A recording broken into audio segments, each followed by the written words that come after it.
uno.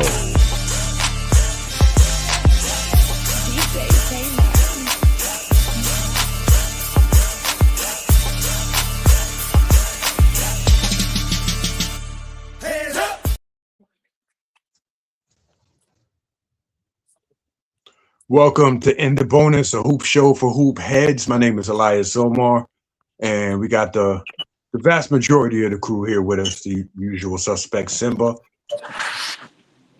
What up, fellas? How you guys doing? Yo. Big Luck. Yes, yes. Of course, Slick Vic. Peace, y'all. Peace. And my man over here joining us today, Just Blaze. What's up, bro? What's going on, y'all? How y'all doing? All right. All right. Yeah, man, we want to start the show by thanking our sponsors, Total Package Energy. Go rep their website, go mob it. All natural supplement to give you energy. Some of us have a second half to our day. We got Bats Footwear, revolutionary sole technology for sneakers. Go check them out. Or Melanated Company down in NOLA, you heard? And then also we got Redeem Vacations. Bring 5 people to any of the Real HD shows, and you too can win a gift certificate to do some cool stuff like hotels, getaway weekends, and more, courtesy of Redeem Vacations and the Real HD Show Network. All right, y'all, let's get into Hoop Streets, the unique way that ball meets life. The unique way that ball meets life. So there's a lot going on in the world of Hoop Streets going on. First of all, we want to welcome the good brother Blaze to the show. How you doing, bro? What's going on? What's going on, y'all? Yeah, man. And we want to let's get everybody active, man. Let's get active. And the way we usually do that is we throw out a select question or grouping or rating. And tonight is no different. Here we go. Who's your best passer? This is supposed to be a picture of the best passers in NBA history, modern and old school. I'm not sure if it accounts for 70s and 60s players, but it says the greatest passer conversation is no longer about point guards. With the 25-26 season showcasing a new era of playmaking, the debate has reached a fever pitch. Is it still the show? Is Showtime still the king, or has Joker officially taken the throne? Isaiah Thomas says Jokic no longer are damn near better. Jokic's passes are damn near better than Magic's. Do you agree or disagree with Zeke? Are we experiencing recency bias with Joker? So talk to us. We got 2 things on the docket. Who do you like as the best passer amongst these groups, and do you agree with Isaiah Thomas? Isaiah Thomas is great for a cuckoo soundbite every once in a while. Oh, man, yeah. And I love Isaiah, man. But lately, he's been – I ain't going to hold you up. No disrespect, because I am a supreme Isaiah Thomas fan. Like, he's my favorite small point guard. My favorite point guard behind Magic Johnson is Isaiah Lord Thomas. I know his middle name. That's how much of a fan of his I am. And lately, keeping it real and sincere, this is my opinion. I feel like since he's been ill, he's been kind of going off the rail a little bit with his commentary on players. You know what I'm saying? This one here, Jokic is like a generational talent at passing the ball. I am not going to sit here in denial, okay? He is, I'm going to say it, he's the greatest passing big man I've ever seen. And I've seen Brad Daugherty, because at one time Brad Daugherty was ranked as the best passing big man they saw for his short time period of playing. Will Chamberlain once led the league in assists. You know what I'm saying? These things are facts, but from what I could see, the Joker is he's the best passing big man. Now, is he a better passer than Magic? No. I'm not going to roll with that. I'm sticking with the Magic man for certain, because there's just certain crevices Magic could get into. And I mean, yeah, Joker being 7 feet, more or less, Magic being 6'9", so they're both like unconventional, but Magic could get into certain crevices. And Magic was known for like elevating the technique of leaping and passing at the same time, which is a passing no-no. When it comes down to basic passing, they teach against that sort of thing. But Magic made it work for him, and a bunch of people behind him got into it. And Isaiah too had times when he would pass while in midair as well. You know what I'm saying? But no, I'm gonna roll with Magic on that one. I know the John Stockton thing with the assist leader. Look, if Magic didn't have the HIV situation the way it went down, I'm inclined to feel like Magic probably could have had the all-time assist record at the rate he was going with the consistency. He may not have had at that point a blowout of 14 assists a game, but the man's averaging like 10 plus steady, sometimes hitting 12 maybe. If I'm not, I'll have to double check that, but I know he definitely was hitting 11. So it is what it is. That's mine's on the floor. Simba, what say you, man? Who's your best passer out of that group? Me personally, I'll take Chris Paul because I'm a huge Chris Paul fan. The reason why I pick him and I think he's the best passer is because like before he retired, a couple years before he retired and stuff like that, he was averaging 10 assists at that age. So he did his thing. He really facilitated the offense when he stepped on the court. And the way he moved the ball around amongst all players, everybody touched the ball before, they shot the ball. And that's why I go with Chris Paul, because Chris Paul actually facilitated when he came to the offense. Mm-hmm. Okay. My man Blaze. Yo. What's up? Who's your best passer in this Motley crew right here? Magic. He's, I mean, the boy was Magic. I mean, you've seen it. It's documented. It's right there. It's stamped. The man's a legend. He's iconic. Honestly, I mean, I know the guy's not up there, but honorable mention Jason Williams. I had to. No question.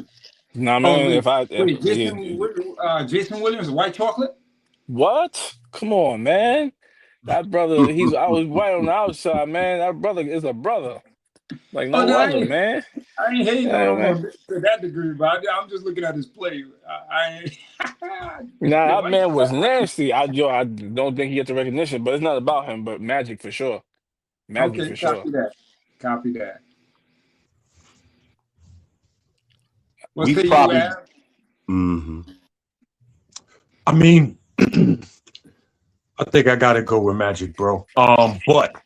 But I want to give a shout out to another dude that's not on there. That if I would probably put second place is Jason Kidd.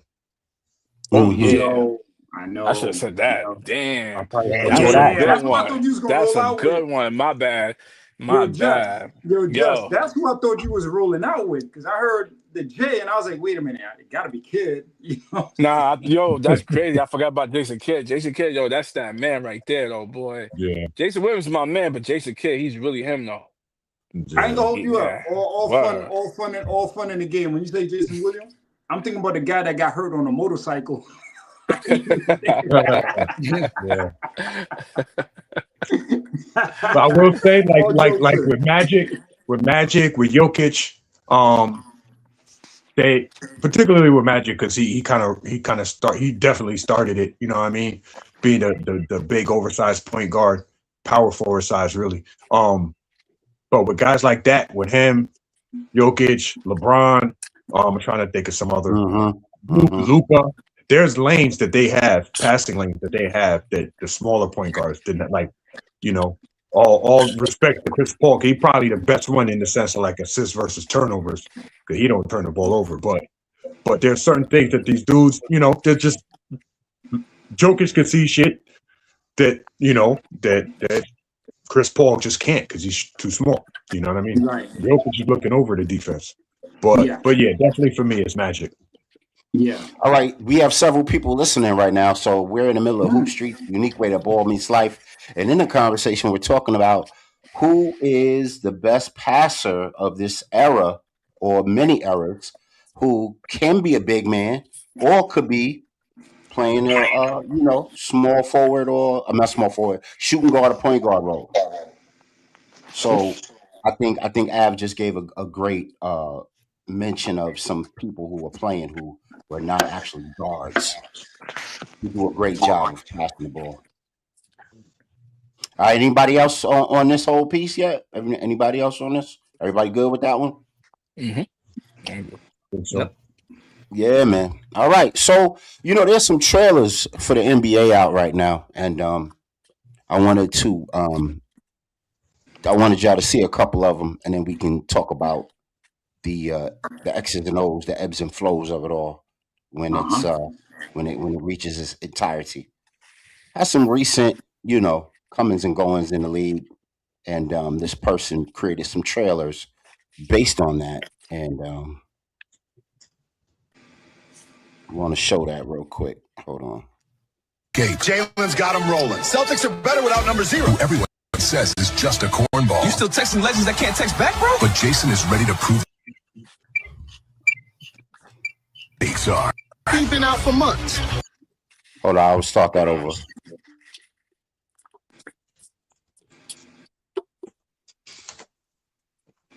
Roll. Legends that can't text back, bro? But Jason is ready to prove cornball. stakes are. He's been out for months. Until the Lakers came to town. Drink it. Works on every star. Even him. That's your crossover. This stuff actually works. Lakers met it. Wow. In the nation's capital, one tiny guard has a big problem. Can't let Wizards basketball blind me. My eyes deserve better. Hey, that's a shove. Ref, you gotta see that. Technical. You're out of here. Perfect. Street clothes Trey. From Pixar Animation Studios. Coach, my knee's acting up again. Funny. It only acts up when Pods checks in. He may be the best shooter on the planet, Swish. but he can't escape the worst teammate ever. Somebody Yo. Nicola had 2 loves. Basketball and his horses. Man, don't brush your pony after this shot. But when you mess with the wrong one, things get a little wild. Stay. I thought it was going to say basketball This in summer the from beard. Disney and Pixar, one player has everything it takes to dominate. Except people keep treating him like he's fine. We cut the crust off for you, big guy. I'm not a kid, man. Wow. Y'all thoughts? What's happening? Yeah, with what's his name with the Joker. I thought they was gonna say, yeah, 2 loves, basketball and his beer. Yeah, I've seen the clips of him doing that too. No doubt. No doubt. Nah, but one thing about Joker though, he loves his horses, bro. He could care less about basketball. He'll go back to his horses any day and take care of them than play basketball. Wow. He has his own ranch. I'm not. He has his own ranch. Every time during the postseason, he goes back to Siberia and takes care of his horse. There's mad videos out on Instagram. You can find that he's like taking care of his horse, chilling with them, doing everything. And he even said, if I'm not mistaken, I gotta find the video and send it to y'all, that he doesn't care about playing basketball. He'd rather take care of his horse. He could care less about playing basketball. There's a clip of him after they won the championship where he's doing interviews and whatnot. And they asked him, it was like a Monday or something or whatever. And they were like, oh, yeah, so how do you feel about going to the parade on Wednesday? And he covered the mic and turned and was like, yo, I got to go to this parade. I want to go home. You know what I'm saying? And yeah, that's what he did. Yeah. And he was like, no, I'm not going. Like him, he doesn't care about basketball. I mean, he said it. He made it very clear. He just plays basketball just to play basketball. But his main love is his horses, man. He takes care of his damn horses. Yeah, I hear that, man. At least he's honest. Yeah. And it just, it kind of like, I like it. I like it because it adds color to how we perceive these players, But imagine this, right? You're the type of guy in the NBA that's making mad money. Don't care about playing basketball, but you still have so raw talent in you that you're just nice. And you don't even care. Yo, that's crazy to think. Yeah, and man. that's that man joking right there. I've played ball with a lot of different great players, man, on the street level. And a lot of them didn't make it to college, but they were nicer than the people in college, man, that made it from the neighborhood. And I mean, some of these guys, you never see them practice. I've never seen them practice. And I was out there every day as a kid coming up, like around 12 or whatever, 13, 7 a.m. to 7 p.m. My curfew was when the sun came down. That's how my old man used to lay it down to me. And these dudes were like wizards, but I've never seen some of them. Some people just got it, bro. I mean, minimal practice, and they just kind of got this thing for it. You know what I mean? But it may not be their primary thing. That's the funny part. And he's a kind of representation of that, you know? I mean, you look at Kyrie, you know, until he started really speaking about ball and using the word craft, I'll give him credit. I think he might have coined that phrase for basketball, the craft, the craft, the craft. Prior to that, you know, people just had this view of him that, you know, he's about holistic health and, you know, above ball and stuff, you know what I mean? Until he started talking about the craft. But I like it. It shows dimension, a ball player, mentality and everything. It's diversity, you know? But that's interesting. I didn't know that about him.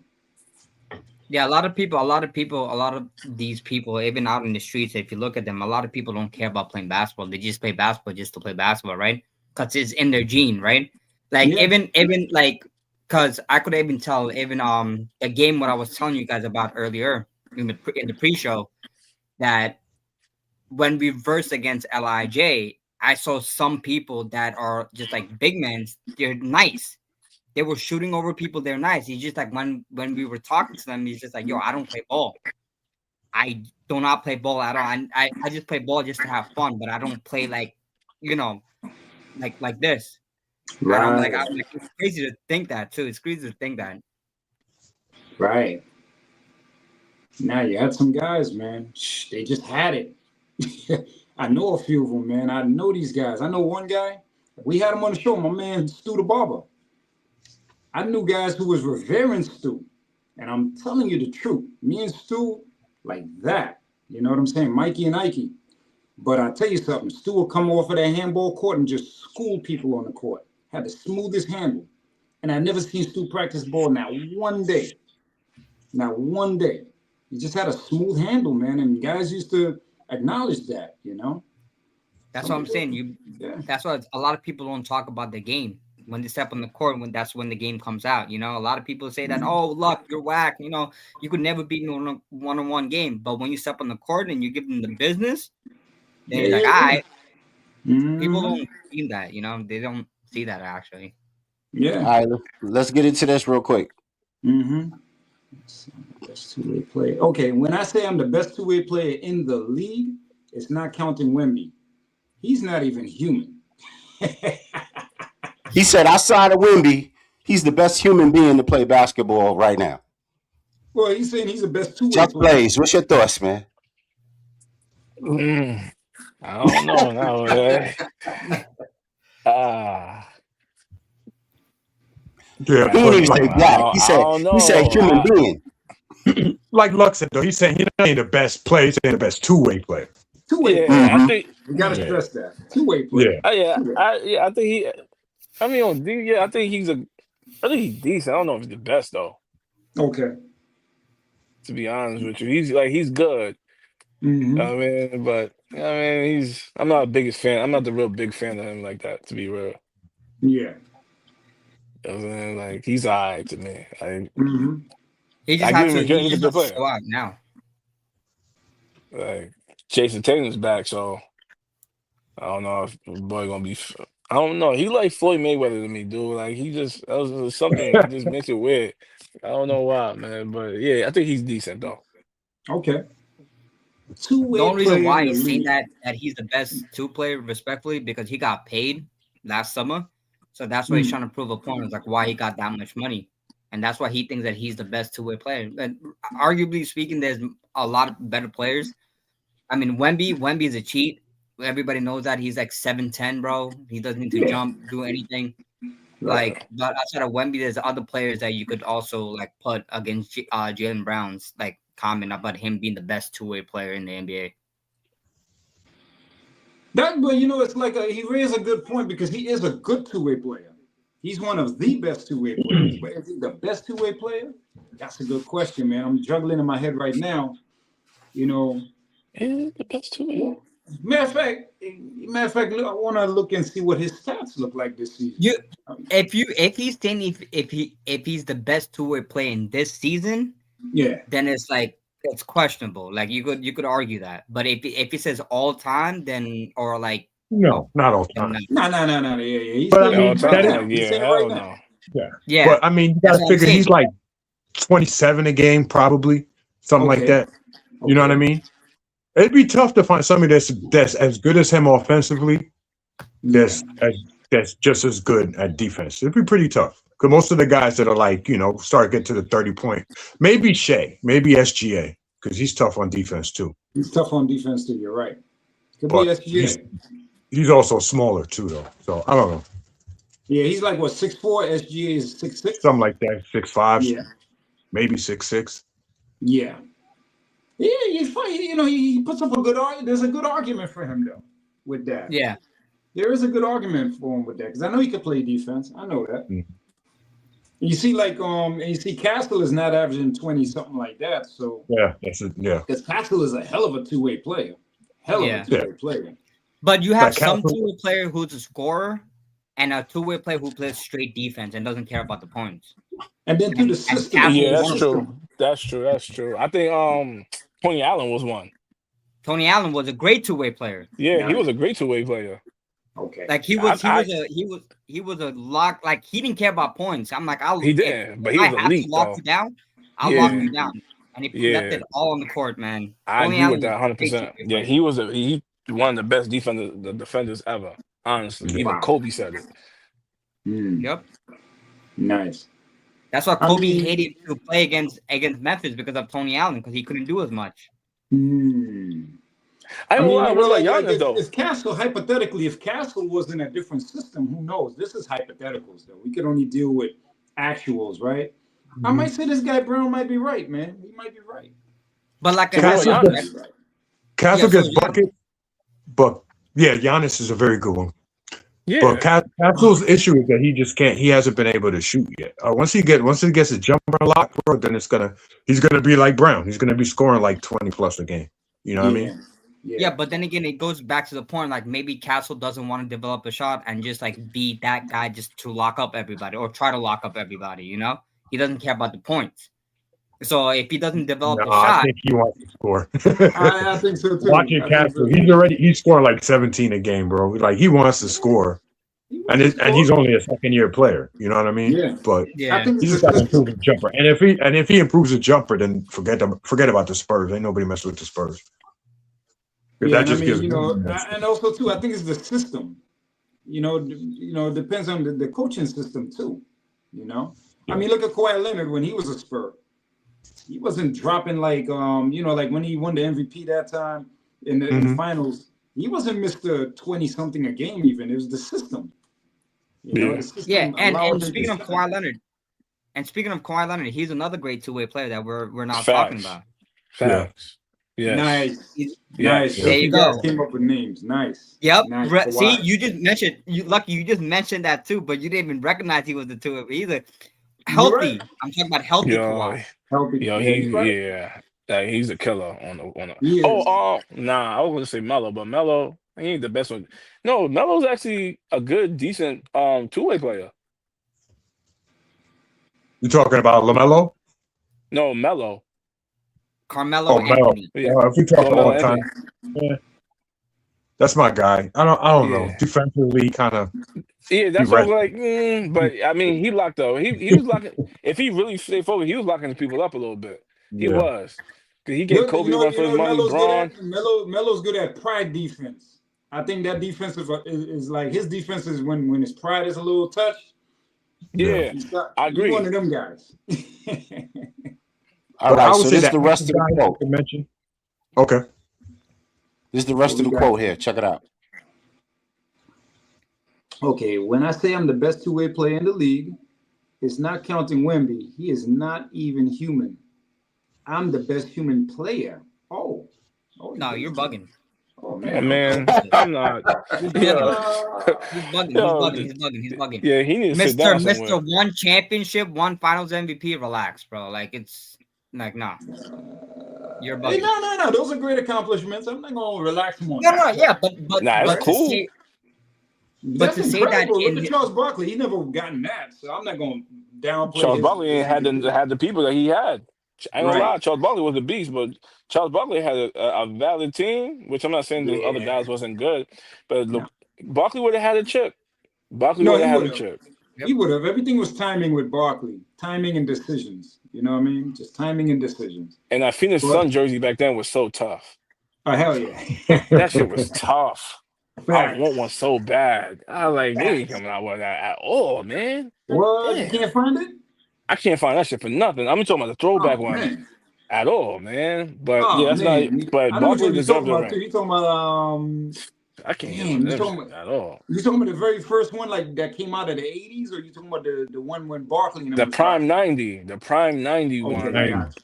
the Gotcha. Prime 91, Black the dog. orange, the black, the faded with the The black orange, joint. the With the the black. black joint. Yeah. I Yeah. can't find that nowhere, man. I need that.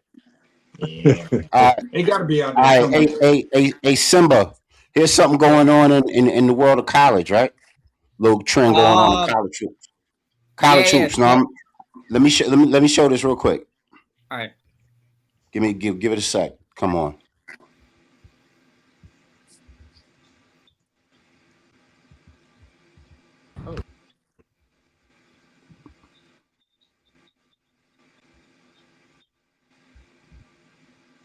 All right, come on now.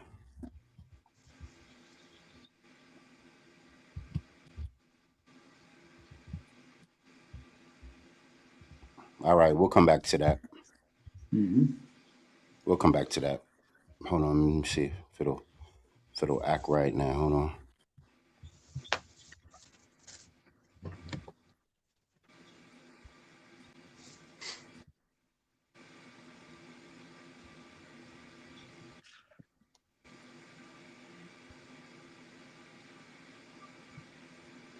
Nope. All right, cool. We'll come back to that. I'll get back with y'all on that one. Hold on. Got more in store. So there's this thing about a patch that LeBron James just got to commemorate his longevity in the league. Mhm. And then John Morant kind of clowned it. Can y'all see that from here? Yeah. Yeah. They say it looks like he's surrendering to the police. Yeah. First of all, he's talking about being in the police, talking about police, bro. You want to look at his record compared to LeBron's? Criminal record? Yeah, but if you look at the patch, it looked like he's it looked like stop and frisk. John Morant should not be commenting about police work and all that patchwork stuff. Come on now. I don't feel he should be talking. I don't feel he should be talking in general. To be honest with you, I he need agree. to sit down and pray. I He agree. need to sit down and pray something. To be real, he do. I'm not gonna lie. For real. He needs to sit down and pray. For real, I'll be honest with you. I mean, I feel like he, as a man, especially as a black man, I feel like just as a man, sit down. You need to reflect on life and just take a back seat and just chill a little bit, man. Like nobody asks for your commentary, God. Like shut up. I agree. Like, I agree. It's just like the fact that he actually said something about like him like surrendering to police and stuff like that. I'm like, yo, you want to bring up your history with the police and how much gun violence you got under you, bro? Like, sit down, bro. No, but I mean, if you honestly look at the patch, You know what? it does kind of look like he's on the wall. Though. I'm not gonna lie. The patch look wicked though. It look crazy. I ain't gonna front. But John Morant is the wrong person to comment on that. That looks wicked. I'm not gonna lie. They need to take that shit back and redo it again or something for him. But John Morant is the wrong person. They wild. Now you know what they look like to me. You know what they look like, and this just I don't know. My mind works a little different, right? You know when he does that? Now he don't do it no more, right? The thing with the powder, the chalk. Yeah, he does it. He does it every day. He does it still. Yeah, he does it. I'm a LeBron fan. Trust me. Yep, he does it. Oh man. Yeah, he used to do that chalk thing. It looked more like that to me. I'm gonna keep it a buck. It looked more like that. That's how they represented that patch for him because he does that. That's his signature thing. Yeah. Can you put the patch back up? Yeah. Oh, I just erased it. All right, I got it. All right, hold on. I'll put it back up. No, give me a sec. Y'all keep going. I'll get it. Put it back up. I'm saying it looked like when he throw the power. No, it does. That actually makes sense. Yeah. No, it does. It's just Yeah.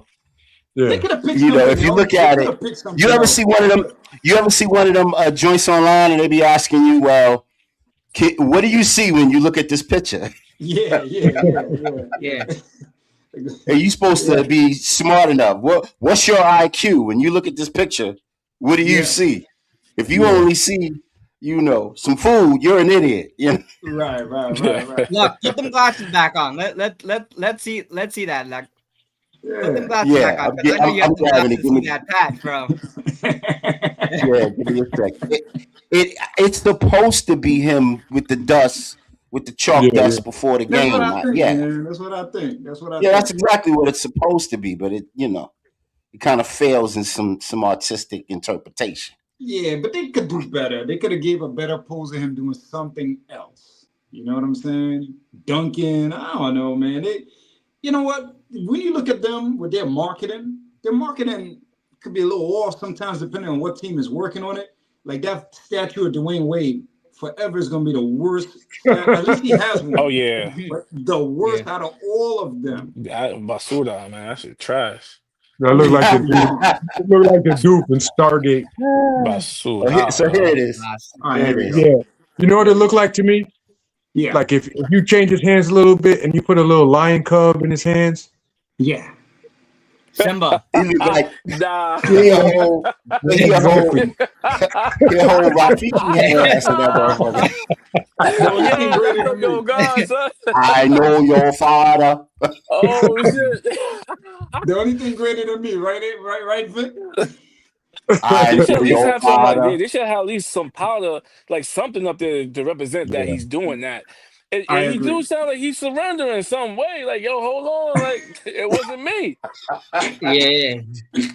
That was it. Like they need to redo this again, man. I'm sorry. This is crazy. They could. Like they should have did a signature dunk when he cock it back. Yeah. I think that should have been. I agree with that. For real. That should have been. That should have been, man. And John Morant, like again, he needs to sit down anyway. He needs to pray. Like they gonna do, you know what they're gonna do for John Morant when he make his whatever, right? It's gonna be the hand with the 2-finger symbol for the gun. Yeah. I just feel like that's so corny, man. It's like, yo, you made it. Honestly, man. Like you really made it, and then you want to sit here and do on some dumb shit like that. Like, what's up with you, man? You really just stay quiet and play your game, dog. I think people will respect that more, man. For real. Yeah, for real. All right, man. We gonna welcome Don, the writer, in the building. Peace. Welcome to in the bonus. Does LeBron look like he's surrendering to the cops in that patch, bro? Talk to us, man. I can't even call it, man. Listen, man. I think I seen John Morant earlier up in Harlem, man. What? Really? Yeah, he was up there hanging out with Jimmy Jones.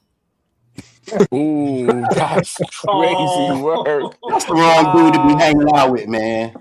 Yeah, I can't call it with two this brother, sensitive man. dudes, man. Hey, listen. Ain't nothing wrong. Everybody's sensitive, but still, just like too sensitive is wicked. Did he pay his rent?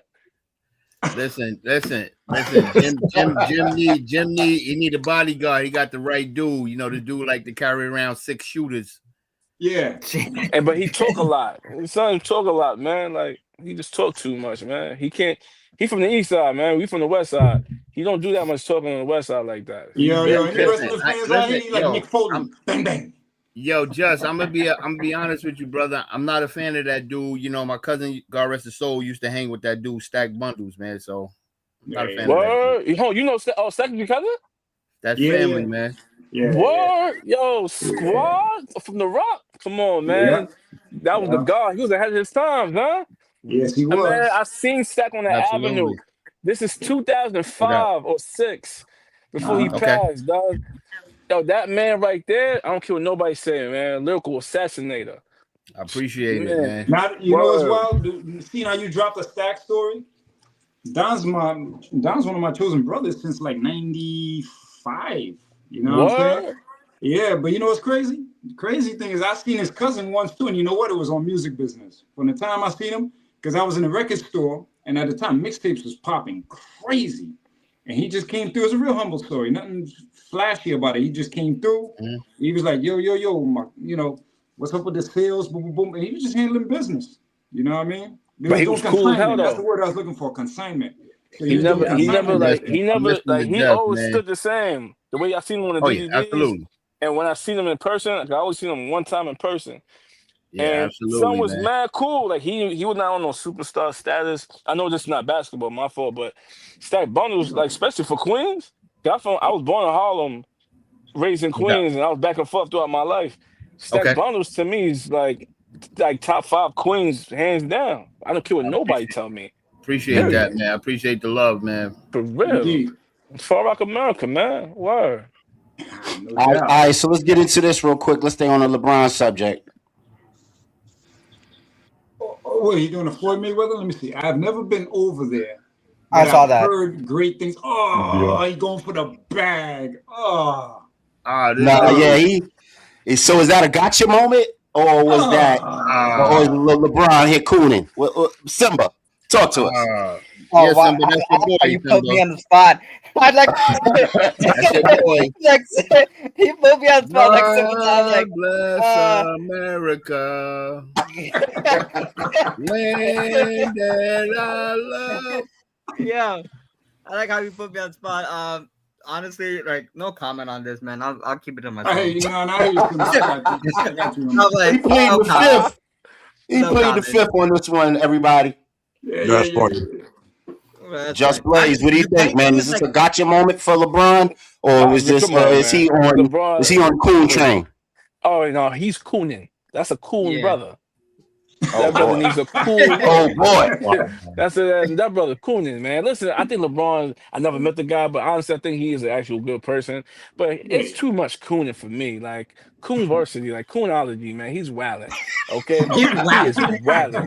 Coonology is crazy. Hey man, that's gonna be a clip right there. That's gonna be a clip. That's gonna be a short. He's in the bonus short right there. I like that. Coonology is crazy, man. What is this man talking about? What he know about that? And I like the coon brother. I like, he's a coon brother, like a cool brother. Come on, man. I like that. Coon, bro. Yeah, I gotta borrow that from you, bro. I gotta borrow that. I really hope he said that out of ignorance. I really hope he said that out of ignorance, bro. Right. So that's why I asked the question, Ab. I asked, was that a gotcha moment where you slip up and you say something you don't mean to say, right? Or, I hope so. You know what? The mic, you know what? The mic is in his face, right? So he's in front of a camera somewhere. You know, they always say beware them cameras. You know what I'm saying? So what are you gonna do? Honestly, let's be real. It's LeBron James. He's one of the brands of the league. What is he gonna do though? Really? Yo, what you think about Israel, LeBron? What are you gonna do? What are you gonna say? Oh, you gonna I never been there before. Call it that. So I'm saying. At this point, he's on. You know what I mean? What are they gonna do to him if he's like, yo, free Palestine? What are they really gonna do? Kick him out of the league? He's a billionaire, ain't he? Yeah. They'll eviscerate him. That's what they'll do. Okay, but does it matter at this point? Does it matter? Yeah, it don't matter. He's a billionaire. He has 4 rings. That's what I'm saying. He done broke every damn record. The NBA belongs to him. If you really think about it, look, the coon tree is crazy, man. Get this man a flu, man. This is crazy. What is he talking about, man? Like, he's scared? Nah, like, that's crazy. I respect him as a nice person, but still, he's wild. Because Dwight Howard said something. Remember, Dwight Howard said something, and he's pretty much blackballed. Yeah, that to me is corny. I don't like shit like that. That's straight corny. But at the same time, though, Dwight Howard was like a fringe, in his career trying to hold on. This is LeBron, like, you know what I'm saying? But the thing with the things that's going on, right? With the things that's going on in the world about Israel and all that side pounds on whatever the case it may be, right? Why would the media ever ask an NBA player that question? You understand? Just stick it to basketball. Leave it to basketball. Talk about the game, the post game, like and stuff like that. What they could do better. How they could. I want to answer that. Why bring politics into this? I want to answer that. I want to answer that. Simba, you know what? This is just me thinking out the box, but I know how cruel people are. Trust me. A lot of these people that ain't balling, that don't play ball, they behind the mics, they got a little disrespect thrown their way, hold a little grudge. They're like, yeah, it'll be kind of funny to trip them up on the mic real quick. Well, how you gonna? Yeah, watch me drop the magic question on them. You know that question. Yeah. Because their minds are, they want to see him fumble and mumble up there, and potentially see him just drop the ball, so people could be like us, popping shit about him. You know what I'm saying? On the flip side, Denny Avdia, excuse me, I think I said his name wrong. I don't know what I'm talking about. Play for the Trailblazers. He's Israeli. Yep. He fought. He was enlisted in the IDF. You know what I'm saying? He's a Zionist. You know what I mean? Ain't nobody asking him shit. No. They want to do that to LeBron. It's it's a way of emasculation. You know what I'm saying? There's that, and I agree. Look, I think that somebody like a Molly Curum or somebody that's on the come up, they'll ask that type of question, and that soundbite will have you famous. You'll go viral with that soundbite. You know what I mean? Oh yeah. So somebody hungry, one of them wolves out there, one of them wolf reporters out there, they ask that question. Right. That's making their career right there. You know what I mean? Oh yeah. Oh, you ask them the tough questions. You don't let them get away with it. Man. Yeah. They don't want to ask him about how he felt when the NIGGER was written on his garage door. They don't want, Oh, was that for real? Yeah. What was that? That was some years ago. Like a little bit before COVID. It was during correct me if I'm wrong, guys, if somebody here might know better, but I believe, if I'm correct, it might have been around the time with the George Floyd incident, possibly, because they were doing the Black Lives Matter thing, and the league had the Black Lives Matter court. Actually, I think you're right. I think it was because he was in LA at that point. Yeah, if I remember correctly, he was on the Lakers. That's the one in the bubble. Yeah, right. No, I think it was right before actually. Yeah, when the Lakers weren't that good. They had that one when he first went, and remember it was kind of like a rough year, and then the next year they won. Yeah, they said it was May 31st, 2017. Days before the NBA Finals. Yeah. Interesting stuff. All right, y'all. So we got one more joint for Hoop Streets, and this is a goodie. So get your thinking caps on. Everybody at home, y'all do the same. What sneakers? What four sneakers are on your Mount Rushmore of kicks? Now they could be basketball kicks, or they could be just regular sneakers. Come on, Don. Hit us off, man. Start us off. Get us on first base, man. As a sneakerhead, I used to be. I can't even call it. I mean, are we talking about just off the head type sneakers? Yeah. Like like what basketball or just shoe do you believe is on the Mount Rushmore of shoes, basketball shoes, sneakers, because it influenced the culture or it was a great shoe? Well, I'm a definitely go with my Air Max. I was definitely an Air Max head.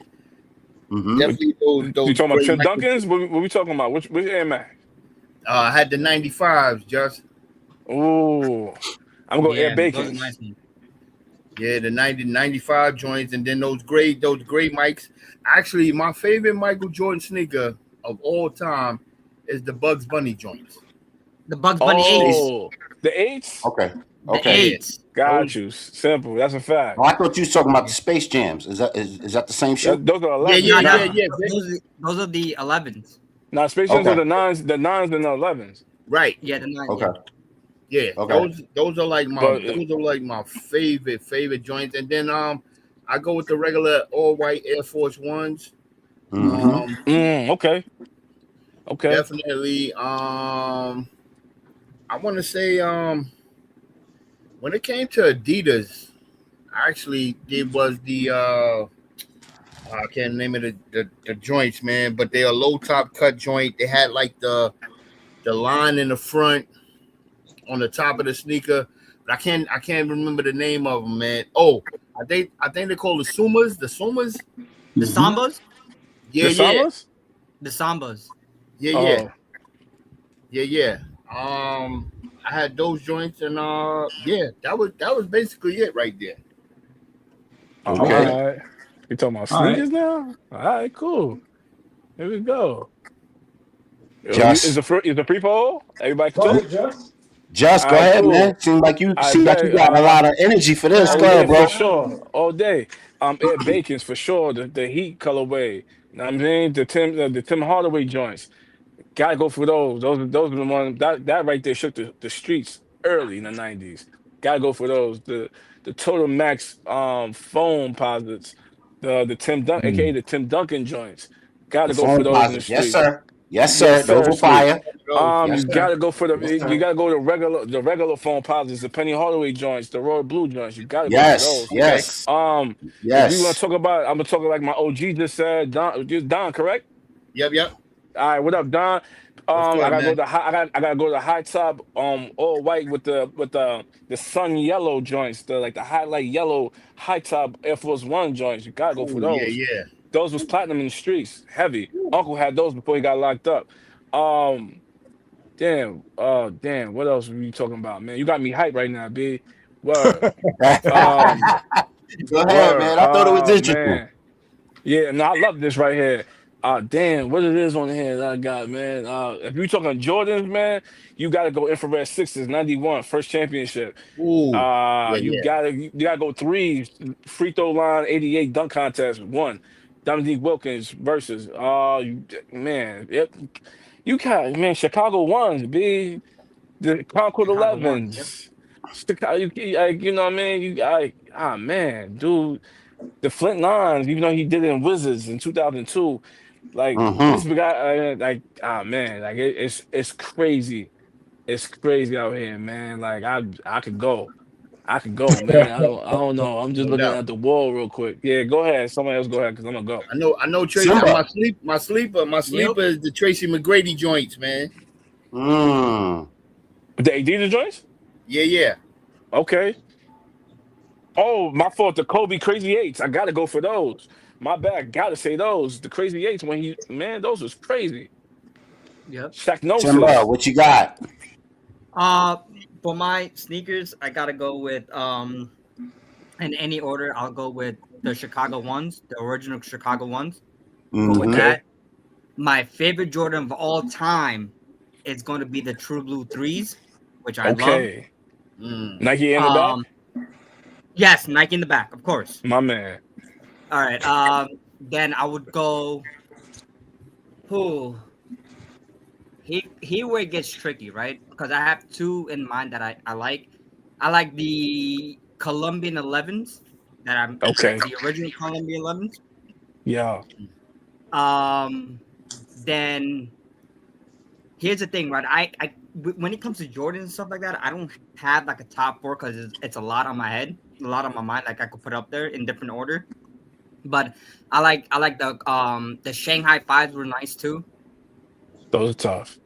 Okay. Yeah, Shanghai fives. And my favorite LeBron sneakers that I want really bad are the South Beach ones, the South Beach LeBrons. Copy. Okay. Those are tough. Okay, those are tough. All right, I got a 4.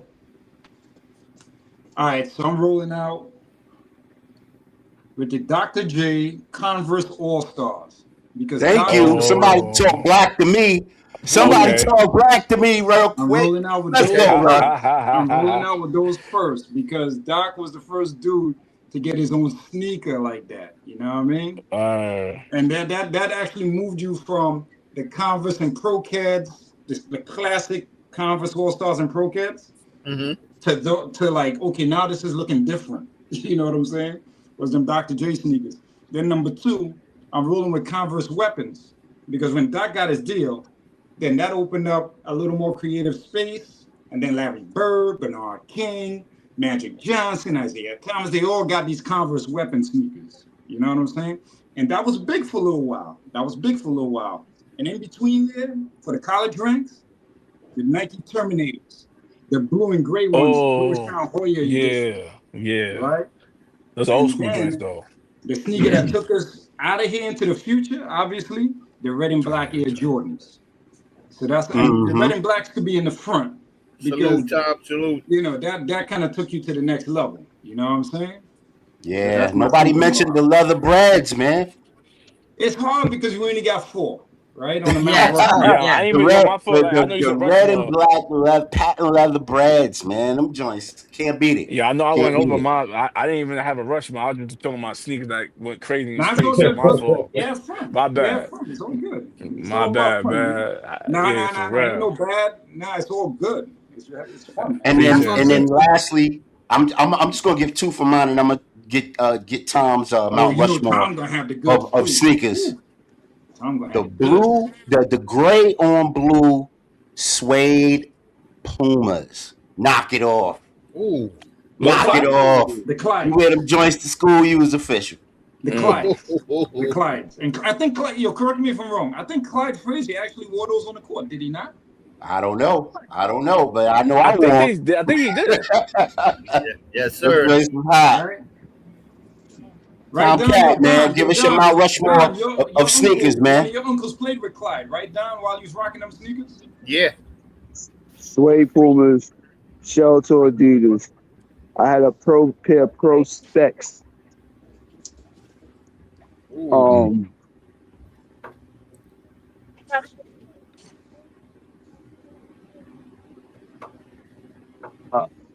right. Adidas, Pumas, Pro Specs. I like the Nike, I call the moon boots that I had.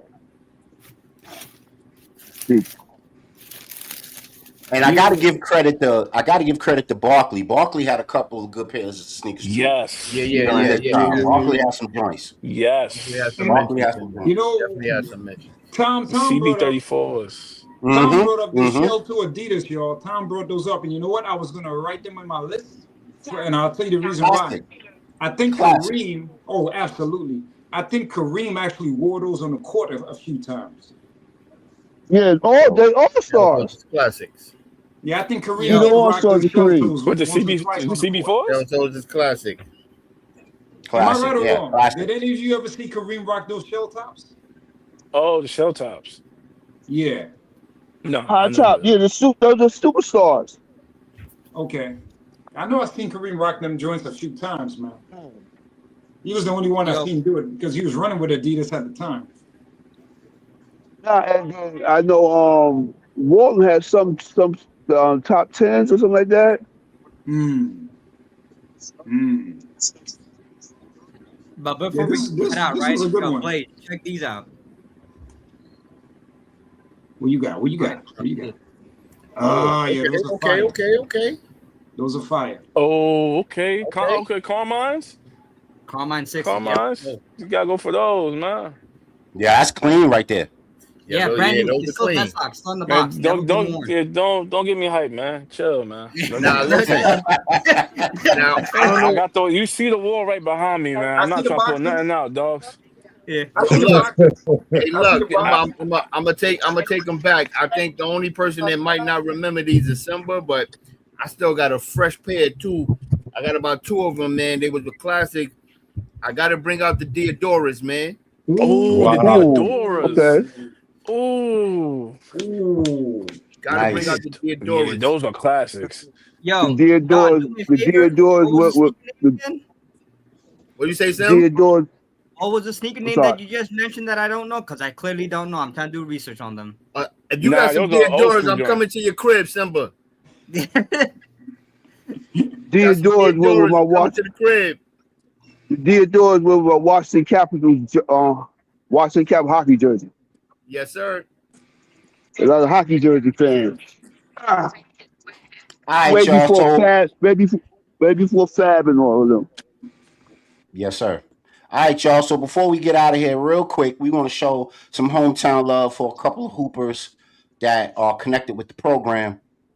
First, we want to talk about Karan Strong.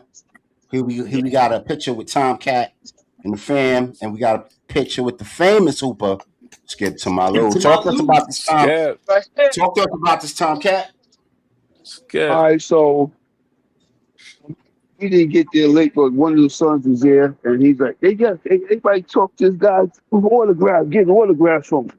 So when I finally came in, I was like, I'm scared. He's like, what's up, Paul? My son was shocked. Your son was shocked. He didn't know that you would know this man. That's fire. Southside, outside. I'm telling you, they Sounds still like a don't fire know, man. moment. Sounds like a great moment. Yeah, Southside, they like they don't outside. know. All day, Southside right there, boy. Southside, Yes, sir. outside. Southside, outside, man. All right, talk to us about this moment right here, Tom. Yeah, they gave him his own plaque. Everybody was cheering. He loved it. He didn't shed it. He almost shed a tear. He was going to shed a tear. But the point guard shed a tear. No doubt. Fire. Fire. No Was doubt, that senior night? Congratulations, man. Was that senior night? Yeah, this is last night. Yeah, we still on the Okay, road. cool. I don't know what time. I don't know what time it is, man. We was running through Kansas and everything. I know we went up an hour. And we're back an hour. Yeah. Now I'm getting ready to Okay. run into 9 o'clock. What time is it there? Actually, And New York is almost 8 o'clock in New York. Yes. 7:58. 7:58. I'm on 1858. But wherever Yes, I'm sir. at, I'm driving back. Ah, man. So talk to us about this, man. How's the team doing? Oh, all right. They got the triple bye. He had 12. He had 12 rebounds. 12 points and like 5 rebounds. And so he finished the regular season 11-6. Okay. And then I took you a bracket for starting Saturday. But they play Saturday, and they win that. They go Sunday, and then they go to the Nice. rubber sneakers. Nice. All right, y'all. So another person that we want to give some hometown love to is one of my old students, Janathan Williams. He plays for Golden State right now. Congrats. What's up? And he had a game Congrats. where he basically shut down Kawhi Leonard. And I was his chemistry teacher. Hey. All right. Oh, that's what's up. That's the So way, that young brother. man did his thing. He played. He's number 19 on Golden State. Nice. And he had a good game against shut down Kawhi Leonard for the time, for the little local minutes that he got in the game. And then they gave him a little interview spot, and he said, "Yo, I don't fear no Kawhi Leonard. I'm from Rochester. I'm from the Rochester streets. We don't fear no man but God. We get out there and just ball. You know what I'm saying?" You put And that I chest love up that. high, huh? You put the bulletproof vest on. Yeah, man. So shout out to U Prep High School. Shout out to Janathan Williams and his whole family. I wish he would have rose the other night when they were playing. Who were they playing the other night? Friday night. Who did Golden State play Friday night? Oh my gosh! And Wasn't Pods it got off. Houston? Pods did his thing. Houston, there you go. He was on the Yeah. baseline, and this boy been dunking since 8th grade. I was like, man, why don't you just rise and flush that thing? But he in team mode. You know what I'm saying? He clapping for every bucket. He giving people towers and water on the bench. Listen, So he trying to be the good teammate. my And, thing is, that- Vic, when it's always a childhood dream. You get to throw on that NBA jersey, man. So God Right. bless him, man. Yeah. So Mr. James, and in the bonus podcast is rooting for you, Jay. Go do your thing, man. Proud of you, boy. Do your thing. Love That's that. Love right. that. So that's hometown love right there for people associated with the program. Let's see if I get out of that. All right, cool. So let's get out of that, and then let's keep it moving. Hold on. Give me a second, y'all. Let me find it. There we go.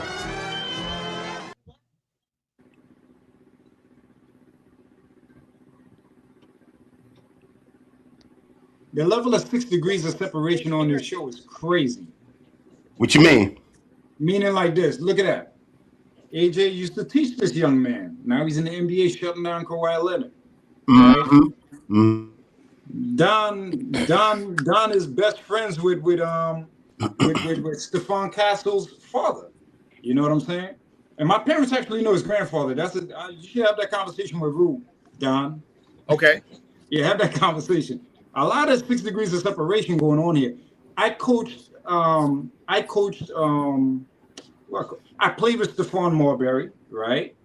But I also coached Shaheem Holloway for a few games in 80 Park. You know what I mean? And Shaheem and Skip is like, at one time in New York, they were like on the same level, like in the same respect. You know what I mean? And they used to run together. You know what I mean? And then look, Don's uncle, the late great Miminger, used to rock with the Knicks. Dean Miminger used to play for the Knicks with Walt Frazier and all of them. You know what I mean? Shoot. Av, you must have bumped into a few players yourself that's playing somewhere. I mean, listen. I played against Joakim Noah. Uh-huh. You just pinned my shit on the backboard. But you were My there. son, You were there. I actually coached John Wallace's son in the summer league. My son played with him for a year. Nice. The year after he won the championship. The year after my son won the championship, John Wallace's son came there. And there they you hooped go. together. Yeah. There you go. And I know Tomcat probably played against a bunch of dudes that, end up being, look, Skip, you got to know Skip from the court. I mean, the 6 degrees of separation is crazy out here, man. Hey, Don, man, talk to us about this here. What's this? Yo, listen, I wanted to, yeah, man, listen, I got to give all praises to my guy right here, man. I mean, like, watching this dude coming up, I mean, he got me about a few years, but Rod, my brother used to play against his older brother. I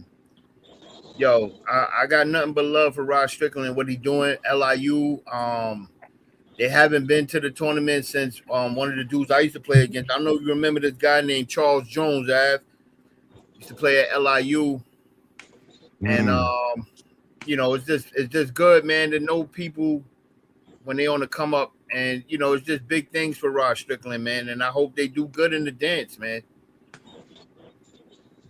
Yeah, I hope so too, man, because I'm a big Rod Strickland fan. And, I didn't know he was coaching until you guys put that in the chat earlier.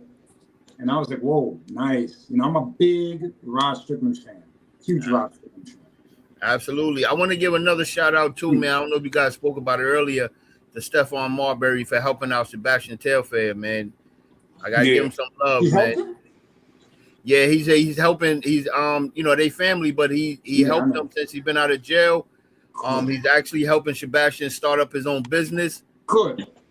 So yeah, he's trying to help him up, man. Yeah, I'm happy for that family. I'm happy for that family. That was a horrible look on that little news clip we saw of him. I was like, geez. Yeah, man. Say it ain't so. Jeez. Yeah, man. I'm happy for that family though, because absolutely. Yeah, that was a little public. They had their little thing and it was out in public, man. So I was like, wow. Absolutely. Coney Island, stand up. Yeah, doing good things for each other. I love to hear that, man. Love to hear. Shout out to my guy Frank from out for each other. We're a legendary ball player too. Frank Shaw, legendary ball player. Word. 6 degrees of separation is crazy up in here. So we're gonna move into NBA actions and transactions. Everybody can talk about we can talk about everything going on in the league right now, league standings, contenders or pretenders, et cetera, et cetera. Take it away, bro. Talk to us about this. Yeah. I get down to the nitty gritty. I mean, in the season where you're seeing how teams are starting to gel or starting to fall apart before playoffs start. And I guess we should start off, with the conference that I'm assuming most of us all know and love, the Eastern Conference. For me, probably the biggest news is, Tatum looks good, bro. Mm-hmm. Yeah, Tatum kind of looks good. Yeah, I'm kind of surprised. Like, he looks kind of, that first game he missed that dunk. So I was like, oh, he's looking kind of rough, but he improved throughout the game. And then this last game, he looked like he just needs a little more time to get back to the real Jason Tatum, and that's going to be crazy. Yeah, that's the impact. That's an impact on the playoffs. It's gonna be interesting in the East, man. It's definitely gonna be interesting. That's an impact. You know, I got to give Brown credit. You know, Mr. I'm the best two-way player outside of the alien, but not for nothing. Brown has been a big factor on why the Celtics have been, you know, where they are. I mean, come on. Oh, for sure. They're ahead of the Knicks right now. And they were missing, you know, one of their two prime players. You know, so I got to give him some credit and give the Celtics some credit for buzzing around like that and hanging in there. Simba, how you feel that Tatum back? Yeah, I'm not gonna lie. Like, I'm glad, bro. I'm glad he's back. But at the same time, I spoke about this with my boys also, like who's a Knicks fan. To like, you know, I told him like, yo, and who's a Boston fan also. I told one of my boys that I'm like, yo, if Tatum comes back, God forbid he ruptures his same Achilles again, then his NBA season is over. I would, if I was the coaches, I was the staff and everything, I would just tell Tatum to come back next season all healthy, 100%. Yeah, I agree. I wouldn't risk it. I wouldn't risk it this season. Yeah, I agree. Yeah, I thought he should have came. I thought he should have sat out the year too. I agree. Yeah, because like if you really think about it, when it comes to the postseason, the playoffs, that's where it gets more physical and more aggressive with the plays and stuff like that. So like, you know, he can't do too much. He can't do like a lot of like movement. He cannot like risk of like doing anything crazy on the court because he could rupture that Achilles again, and then it could be another problem. And I don't want him to risk that, you know. But that's just me, just thinking outside the box. Yeah. No, I agree. I agree with that 100%. I really didn't anticipate him coming back, and I kind of felt like he should wait because you don't want. I think we spoke about it before. You don't want what happened to Kevin Durant when he rushed and came back, and then you know what I mean, in the playoff, he blew his joint again. He blew his. And look, not to say the least, right? Look at Kyrie Irving. Kyrie Irving's supposed to come back this season, but he said, "Nah, I'm coming back next season." Right? Look at Halliburton. He made a full recovery, but he's coming back next season. Damian Lillard, same thing. He could play right now if he wants to, but at the same time, why risk it again if you could come back next season 100% healthy? You understand? They're not Jason Tatum though, man. They're not the bright Mamba. You know what I'm saying? No, I respect that, right? 100%. It's just like at the same time, you don't want a great player like Jason Tatum, his like third or fourth year in the NBA, to have a short career. God forbid if anything happens to him again. Yeah, no. But I think the difference between those guys is that those teams they're not in contention. Dallas isn't in contention, and the Pacers are not. The Pacers are not. Without Halliburton, they're not, you know, playing the vast majority of the season. They weren't going to even make the playoffs. But this is why I felt like Giannis should have just sat out the rest of the year. They're not going nowhere. Yeah. They're going nowhere. That pride, but the thing with that, Don, is like, yes, I agree with you that Giannis should sit out. But at the same time, like, it's just like, to me, the way I look at it is just like, he's getting booed. Like, he doesn't know what to do. Like, if he sits out and his team loses consecutively every game, he's going to lose his mind over there. Right? So that's why he wants to play and just finish the season, whatever games they win. Question: What type of injury is Giannis? I got a question. What type of injury Giannis is going through again? I forgot. I think Giannis is going through a bitch boy injury. Oh, a what? Oh my! A bitch boy injury because like he doesn't want to play, right? That's why he's sitting out all this game. That's why he's telling the media that he's like, "Oh, I'm injured. I'm hurt," quote unquote. He's not really hurt. He just doesn't want to play in Milwaukee no more. Oh, I mean, ain't nothing to do in Milwaukee. We'll go see the Happy Day Museum. That's about it. Exactly. That's what I'm saying. That's why he wants to sit out. You know what it is? Giannis wants to leave, but he doesn't want to be the bad guy. You know what I'm saying? He doesn't want to be seen as I would be the bad guy all day. Get me the hell up out of here. He need to pull a Harden. You know what I'm saying? And just throw in a fat suit or something, just dip. Just be like, yo, I don't want to play. I'm not playing no more. Remember when Harden called home? He said, homeboy's a liar. He's the devil. Remember that? Yeah. Yo, that's what he needs to do. Just bounce and go to a team. You want to be on a contender, that's the only way you're going to do it. Out, man. You got to get out. The crazy part is like he wants to get out. He wants to get out of Milwaukee, right? We all know this. But it's just like he has to make it clear where he wants to go, really. You know, the Knicks teams are pushing for him 100%. All the teams are going to push for him. I tell you what, I feel bad for Cade Cunningham because they don't have enough there, but I would love to see him and Giannis play together. Oh, 100%. That would be nasty. That'd be crazy. They probably have to give up Duran though. He can go. Get him out of here. I like Duran, man. I like Duran. Get him out of here. Nice young big man. So what do we think? Speaking of K, what do we think of the Pistons going into the playoffs? I think they're gonna get knocked out. I kind of feel the same way. I think the Knicks. I think if they face the Knicks, I think the Knicks might sweep them. Wow. I think the Knicks might sweep them. Sweep who? The Knicks is on all cylinders. I think they might sweep them. My whole thing with the Knicks right now, why I'm agitated with Mike Brown, is he does not, outside of the starting five, he does not know how to mix and match on that fucking floor, man. Like, he aggravates me, man. Like, he don't know how to mix and match. You played Clarkston after, 2 months? Like, yeah, I seen him today. I was like, wow, I forgot he was on the damn team. Yeah, I thought he was back on the Lakers for a minute. Yeah. Hey, Luck, real quick before we move on. Man.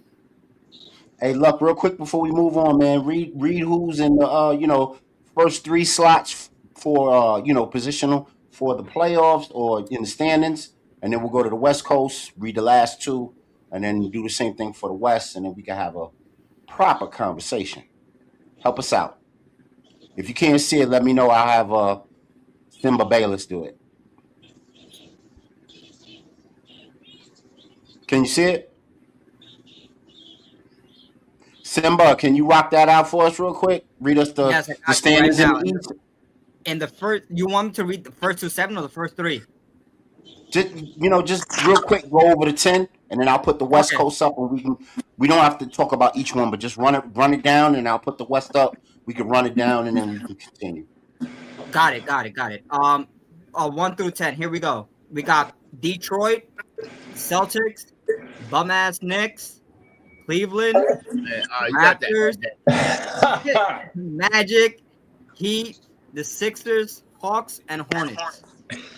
All right, cool. You got to add that in there, man.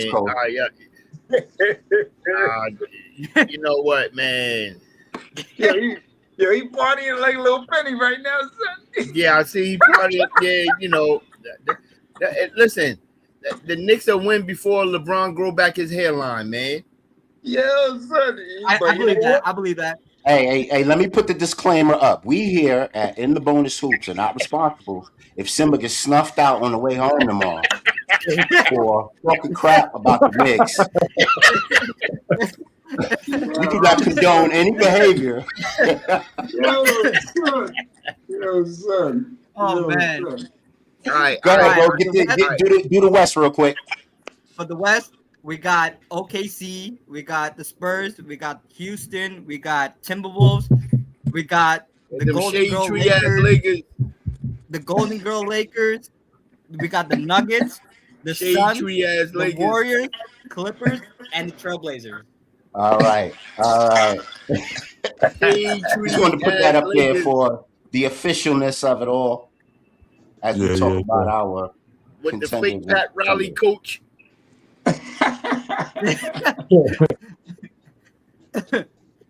Hey, before we leave the Eastern Conference, I want to see what y'all think about 2 teams in the East. One is the Cavaliers. I think I know where you're going, Av. The Cavaliers. What do you think about the Cavs, yo? They getting knocked out. They're getting knocked out? They getting knocked out. And I'm going to tell you, the team I'm scared of in the East right now as of positioning, and I think they can hop up, is that damn Charlotte team.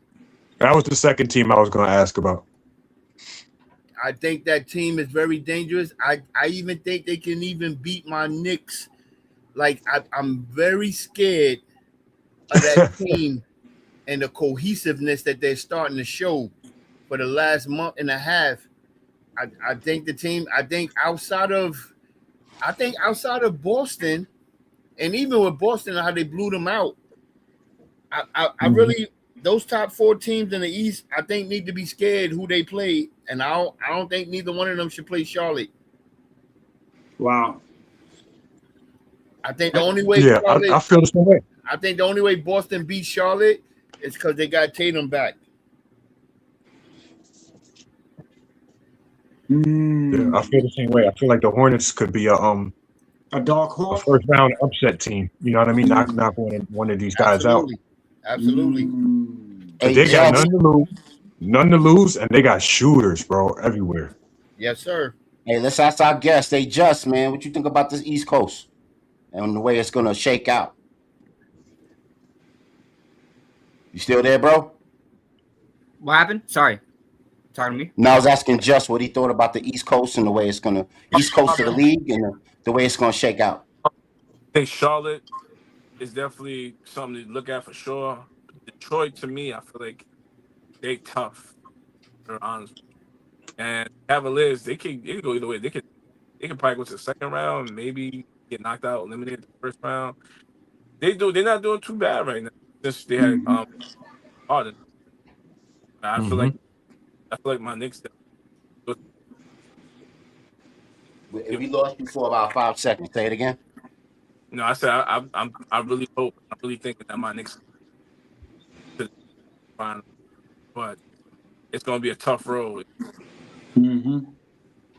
Yeah, the Knicks is definitely the deepest team in the East. It's just a matter of can we find that chemistry when we need it and buy a bucket. Good. That game earlier today. Gosh.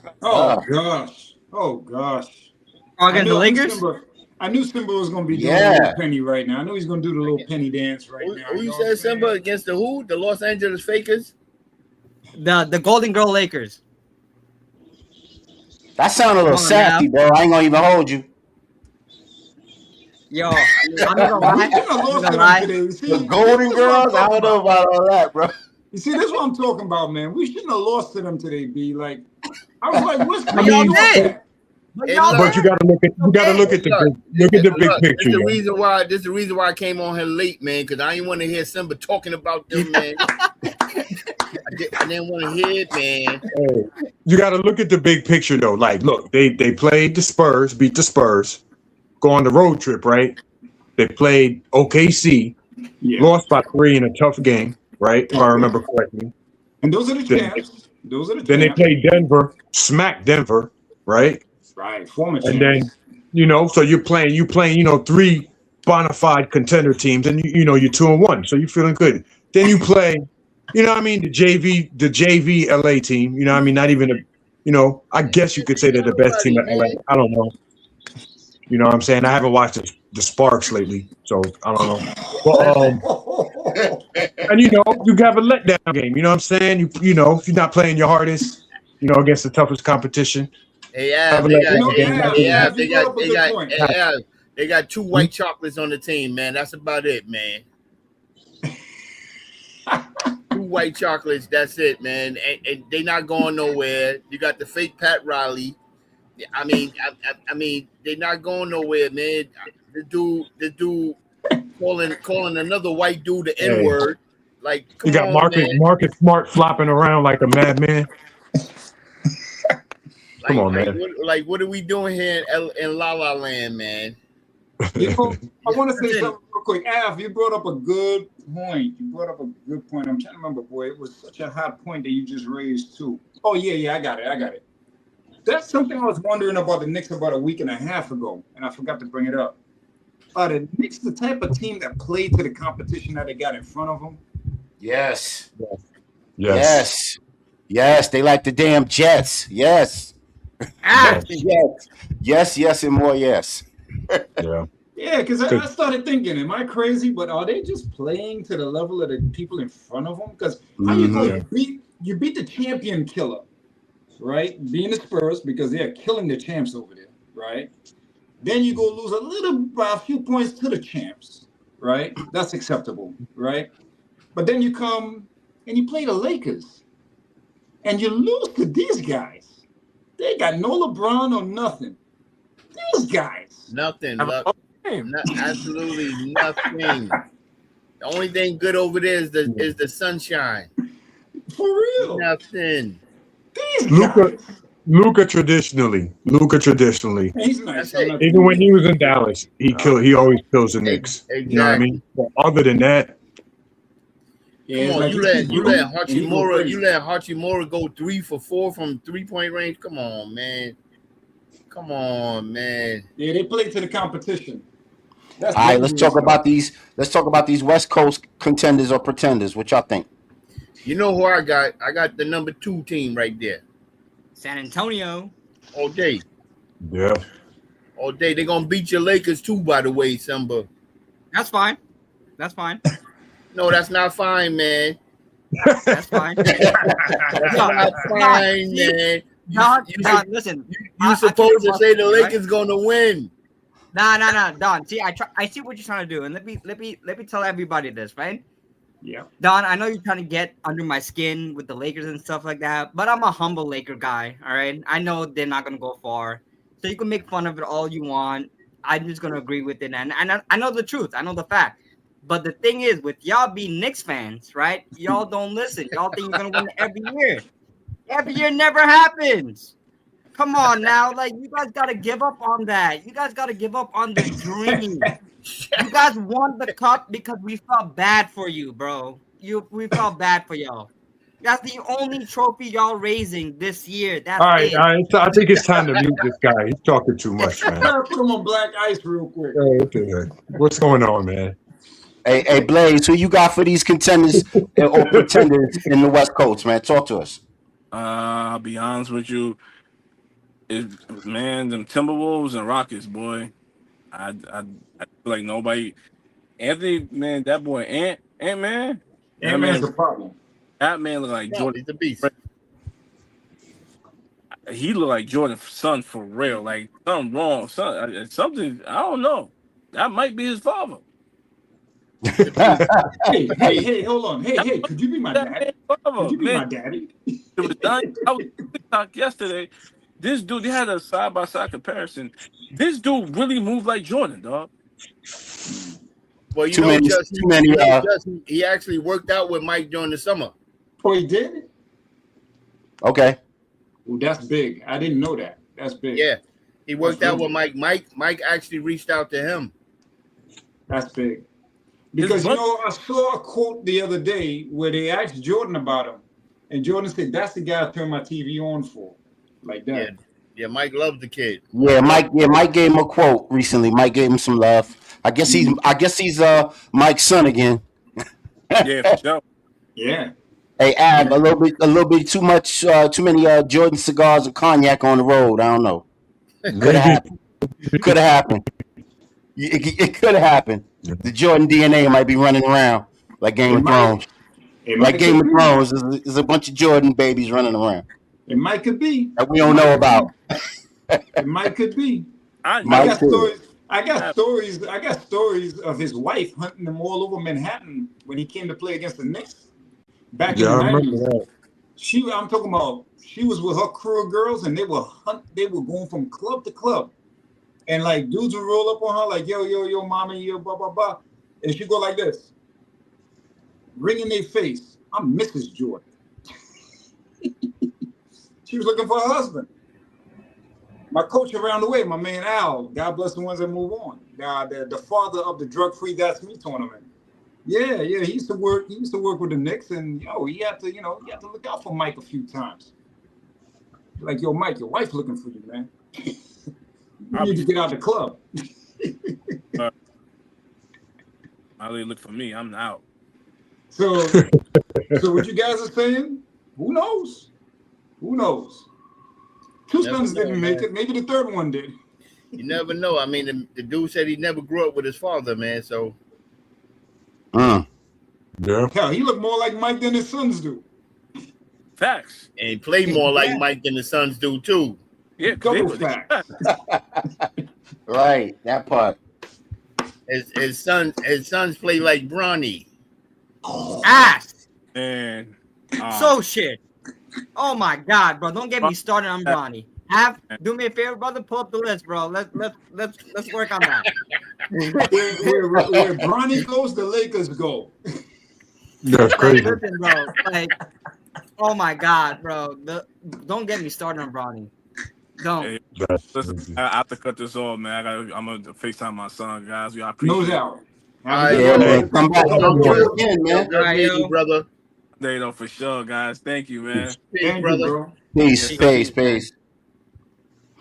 All right, man. So we said our farewells to Just. Let's get this. Let's continue this.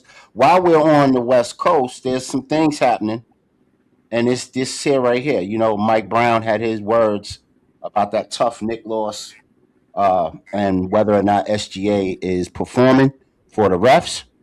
What do y'all think? Honestly, I don't think SGA doing anything that James Harden ain't been doing. He's been doing for years. He's doing the same thing. I think he learned from James Harden. Okay. Or did he learn from LeBron? Or did he learn from the flop? All the stars. Yeah. Let me say something right about that. I agree with Mike Brown what he's saying. Actually, I think it got too much.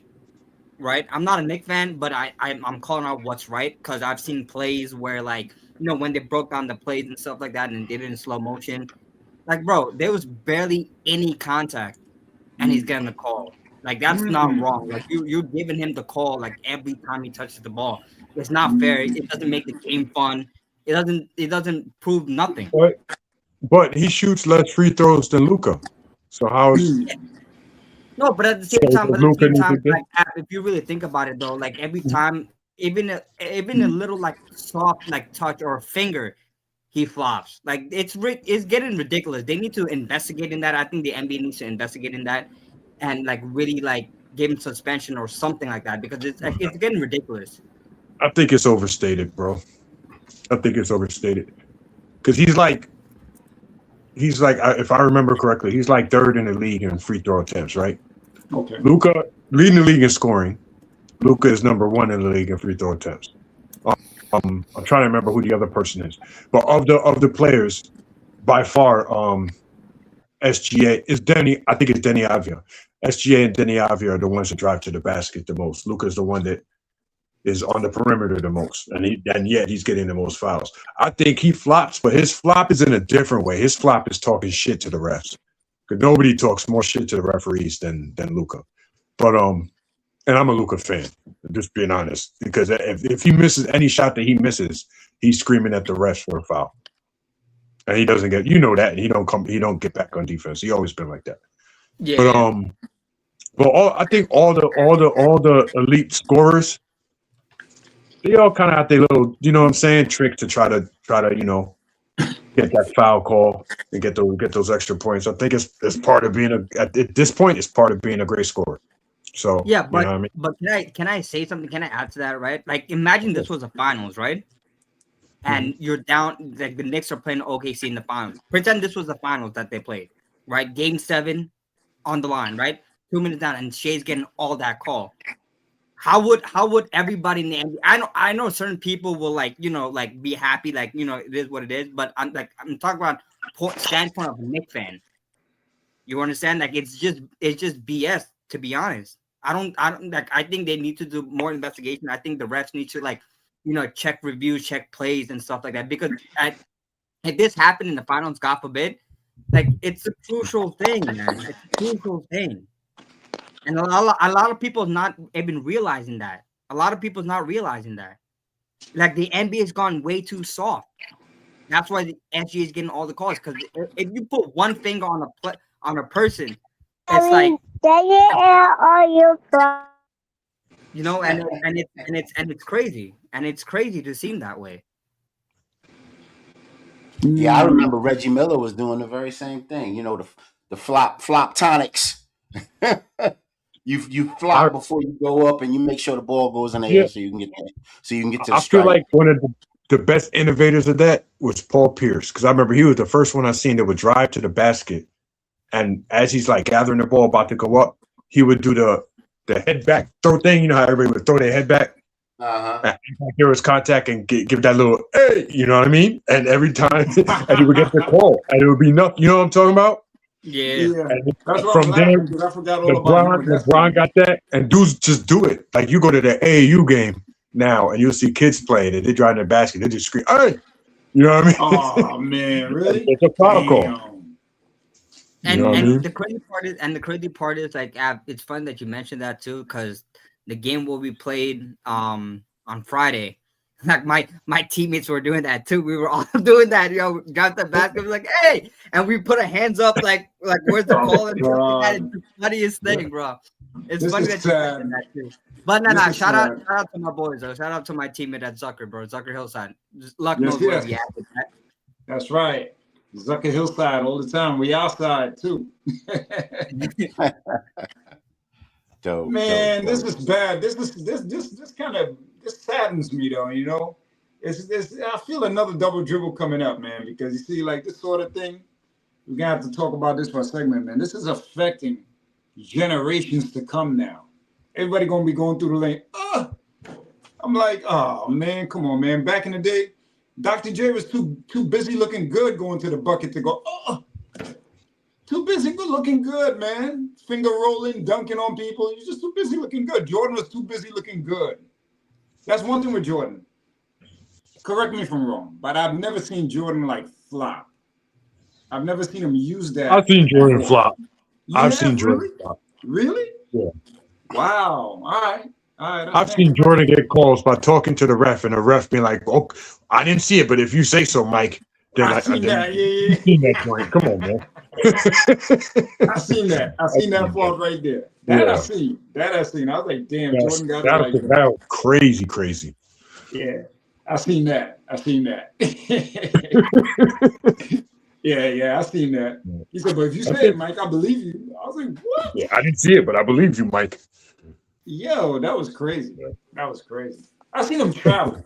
What I seen Jordan do, I seen him get away with like traveling on one spot, like doing, like, man, I seen him literally do a 180 spin with his feet without dribbling the ball and then dribble the ball. And I was like, what? Damn, it was against Dan Marley. It was so glaring. And, you know, people was just crapping on Dan Marley at the time, like, oh, yeah, you know, he trying to guard Mike. He ain't got no chance. Of course he ain't got no chance, but the guy could get away with something like that. You know what I mean? But that was in the era where only the star players was getting away with that sort of thing. Nowadays, everybody and their mother get away with it. I'm like, oh, my God. I try not to pay no mind to it anymore because I want to enjoy the game. I'm on my positive ways. Not to sort of change it, not completely change it, but sort of change it, is in the beginning of the season, we were talking about, is OKC gonna break the record, win record and all that stuff. And at this point now, I don't think they win in the finals, bro, because I don't think they can get past the Spurs. Yeah, like flip a record. How you getting past them Spurs though, right? Yeah, I don't think they get past the Spurs. Like flip a and record. on the low, I think if the thing with Denver, they don't got Aaron Gordon. If once they get Aaron Gordon, and like it's weird that your center and your power forward are like are the ones with the magic connection. You know what I mean? Passing, but he's back. AG Gordon, he's back. He's back. I think I see him this week. I see him this week. I see Tatum this week. Because he wasn't. Was he there against the Knicks? Yeah, I don't think he was playing against the Knicks. See, I didn't really know he was out, but I seen him, so he back. You can look at the last stats, last game stat. He's the one that like he fixes their defense. He does, he's kind of like Tyson Chandler in a sense for Nowitzki, if you get what I'm saying. You know what I mean? How Chandler kind of made up for the defense of Nowitzki, but I think that'll make them tough for OKC too. I don't think OKC is going to get out the West. Yeah, there's a little spin on the SGA foul bait story, and I think that Luck would appreciate this. Let me just play it real quick. It's about a minute. Here we go. Great job. Is this the cat one? Is this the cat one?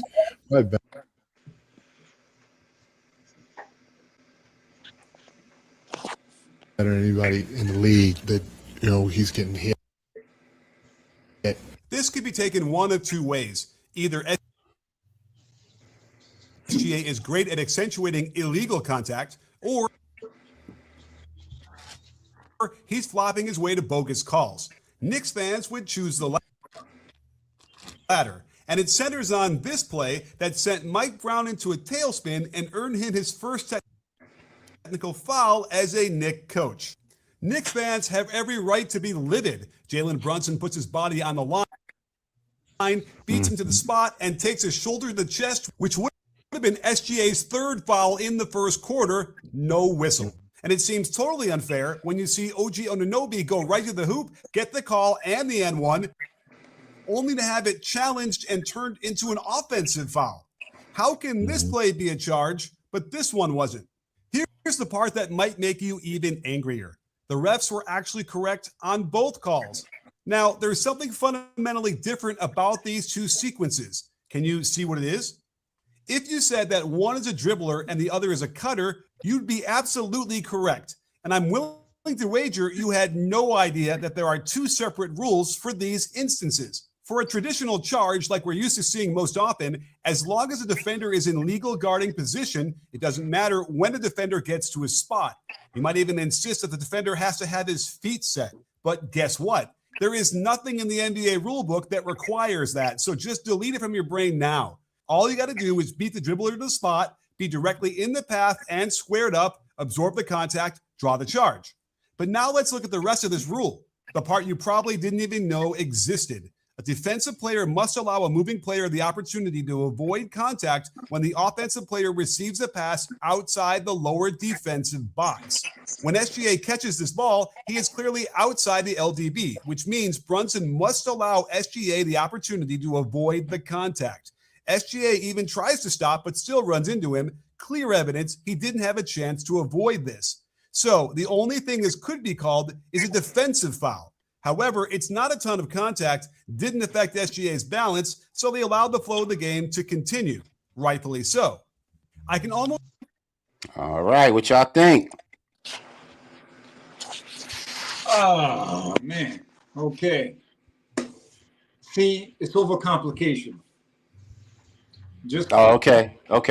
Charge. I was going to ask you if the spirit of the rule should be the rule or should it be the technical part? What do y'all think? This is more like I'm stealing Av's hoop theory thunder a little bit here. No, this is cool. It's just an addition to it. So it's hoop theory time. So, I mean, look, it's there in the writing. I hear that. I didn't know it. You know what I'm saying? I hear that. You know, but for me, it's overcomplicating the game. You know what I mean? The gather step, this thing.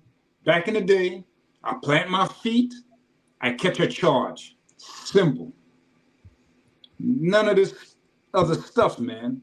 It just convolutes the game a little bit too much in this area. And you know what? These rules are always going against the defensive player. You know, it's like they're just giving the offensive player way too much. Way too much. I yield the floor, though. Way too much, man. Simba, what you think, man? Spirit of the rule, or should we go on the technicality of it all? What do you think? I agree with Luck, right? I think they're putting too much into it, but at the same time, it's just like I feel like they need to be more strict with people flopping in the NBA because it like in a good series like that. Like, imagine it was the playoffs, like I said it to Av before. Imagine this was the playoffs or Game 7 in the finals. You know, any calls like this could turn around the whole game, and it could be a bogus final. You know, a lot of people say that OKC got the calls or Knicks didn't get nothing. It was all on the Knicks, but it just caused a lot of controversy when it comes to stuff like this. You know, so I think that they need to investigate like people like who flops the most, like SGA, Harden, and all the other cats. I think they need to draw the line and and say, hey, listen, you keep doing this, you're gonna get suspended. I think they should be more strict about it. That, and also too, I think referees should be penalized. They should be penalized for their calls. They got to come up with some rules around it. I'm not professing to know all the answers on how you go about that, but I got a couple of suggestions, maybe one suggestion, if not two. If you catch a referee loose with a call where you could do the replay and you prove that wrong 3 times, money. You got to dock them some pay. They got to do their job right. Referees got a lot of power. I got footage to prove the kind of power referees got. I got a referee talking about it. a former NBA ref, talking about the kind of power. He was talking about when a player is like the draw of the league or one of the major draws of the league, we let that player do what they want to do. They could take the A train because that player's a draw. That player put butts in chairs. You know what I'm saying? And I'm telling you, he said, yeah, it used to come from up top. So, I mean, and this is before the Adam Silver time. Mm-hmm. We talking about how bad Adam Silver is. This is before his time, you know? Yeah, I don't disagree or disagree, but I remember everybody had a problem with Vlade Divac and whether he was flopping or not. Oh, that was annoying. I forgot all about him. You're right. I don't know if y'all remember how Vlade Divac used to play, but people had a big problem with that. You know, he gave his body up and then he's all over the court. Big old dude. Yeah, man, last word on this, man, because it's almost time to get up out of here.